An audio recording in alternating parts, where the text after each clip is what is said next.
I made a video and put it up yesterday about what I consider to be a toxic belief that a lot of people hold, which is that people can't change. And I said in the video that I didn't think that meant you should try to change people. And I wanted to make an entire video about that because I think that a lot of people find Neville Goddard, the law of attraction, this whole genre.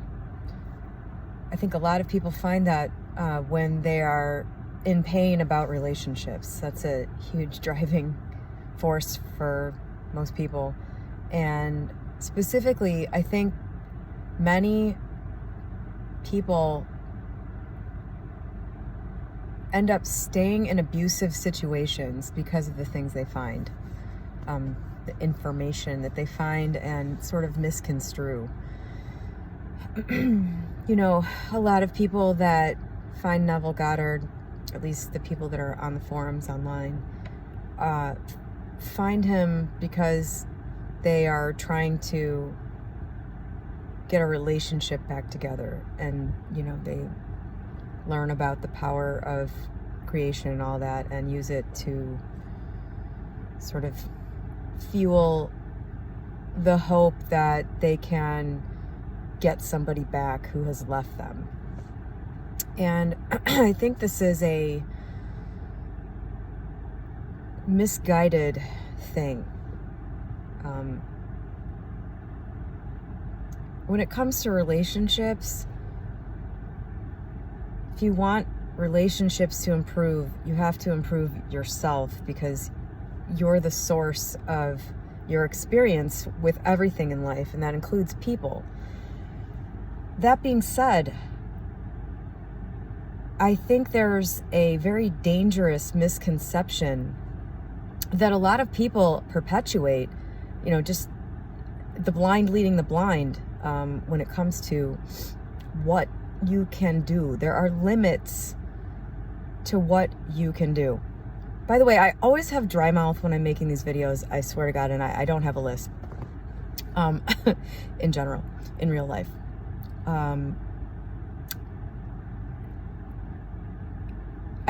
There seems to be some forceful opposition to the idea that other people are real and that they have their own lives and all of that.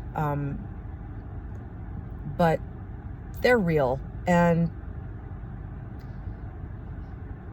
there's a lot that can happen when you change yourself. When you change, all of your relationships change. They have no choice to. And I'm not sure that I can really explain this effectively, but I'll try. I understand this, but it's very hard to articulate. The way I see it is your relationship with another person is sort of a zero-sum situation. Like, there's an energy there between the two of you, and when one of you changes, the other has to. If it's a box full of energy and there's a diagonal line down the middle and one's you and one is them, if you start shifting that into a different shape, they're gonna fill in whatever new missing part there is. So that diagonal line turns into a wavy line, or it's really hard for me to articulate this, and I'm sorry if that's confusing. But when you shift the dynamic, they compensate. It has to be that way. And sometimes, here's the issue. Sometimes when you shift the shape, you just shift your shape right out of that relationship. It doesn't mean that you stay, changing yourself doesn't mean that you stay in something that is awful. Just because you are able to perhaps improve certain aspects of a relationship with somebody that you were making bad, doesn't mean that that person is where they would need to be to do their half of the equation.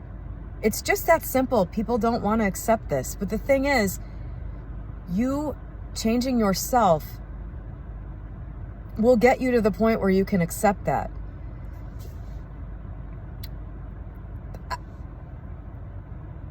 when I sort of had a spiritual awakening on December 2nd, which I will never forget the date because it was so profound, I think part of what happened for me was that I became very aware that there were two aspects of me that I have conscious awareness of. There's 3D me that's talking in this video right now, and then there's 4D me, that is the me that is there in awareness, the awareness that's in my consciousness that can observe 3D me. Like there's, you know, how can you talk to yourself if there's not two of you there? There's basically two people here. And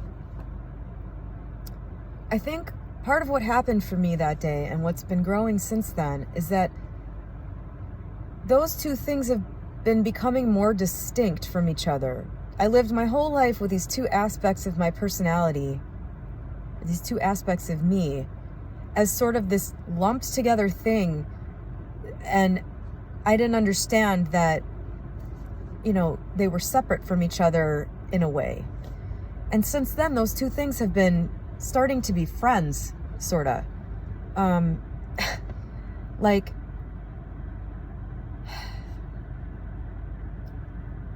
as I have changed the beliefs I had about myself that were false, it's like 4D me has started to treat 3D me, or almost demand that 3D me be treated like a dear friend. I just don't, there's no draw to being around people who are disrespectful. There's no draw to engaging. There's no need for people to the extent that I'm willing to debase myself.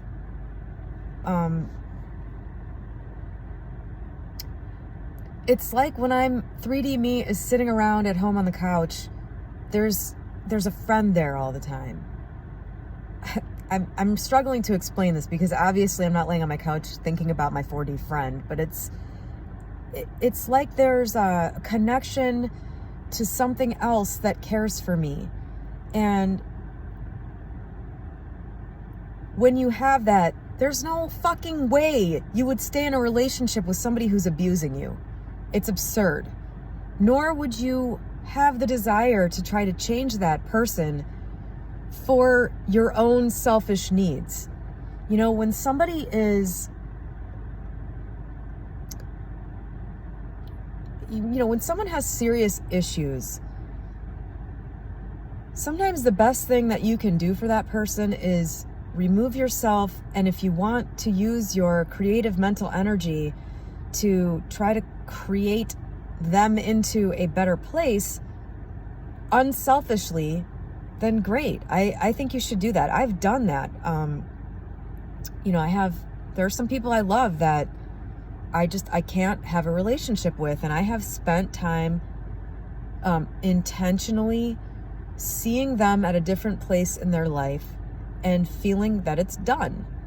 But that doesn't mean that is the current 3D reality, or that I can engage that person, in any kind of relationship that would be beneficial to me where I currently am. Because the energy between us doesn't fit neatly into that box that I was describing. Like,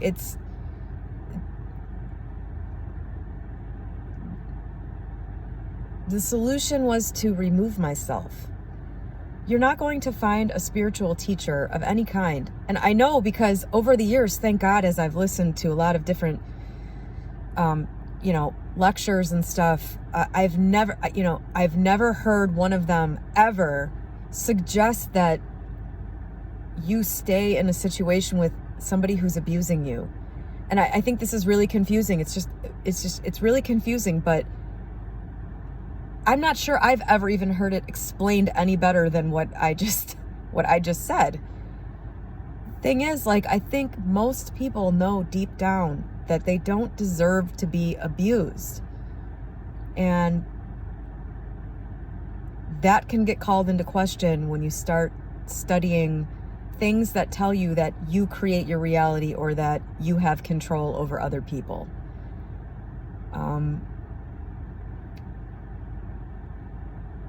There's a limit to the amount that you can change another person in your immediate experience. There are limits. People have their own lives and their own issues. You're not going to get somebody else to love themselves. I hate that phrase so much. You're not going to get somebody else to understand that they're okay fundamentally. You're not going to get anybody else to release the fear that they have. You can influence to some degree, but you're not going to do it. This is a journey everybody is on for themselves. You can't take the journey for someone else.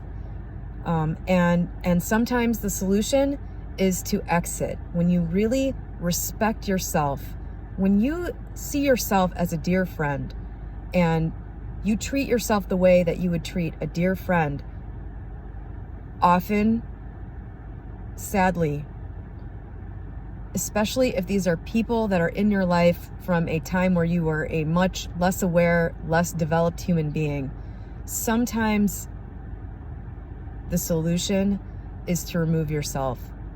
And if you still care, just do what you can to imagine that person, lift it up in your mind. This all is not an excuse to stay in an abusive relationship and try to change it from within the old dynamic. I wanted to be very clear about that because I've fallen victim to that. I fell victim to that when I was a lot younger, and the fact that it didn't play out the way I thought it was supposed to turned me off to anything in this entire realm for almost 15 years. And I hope somebody else can avoid that.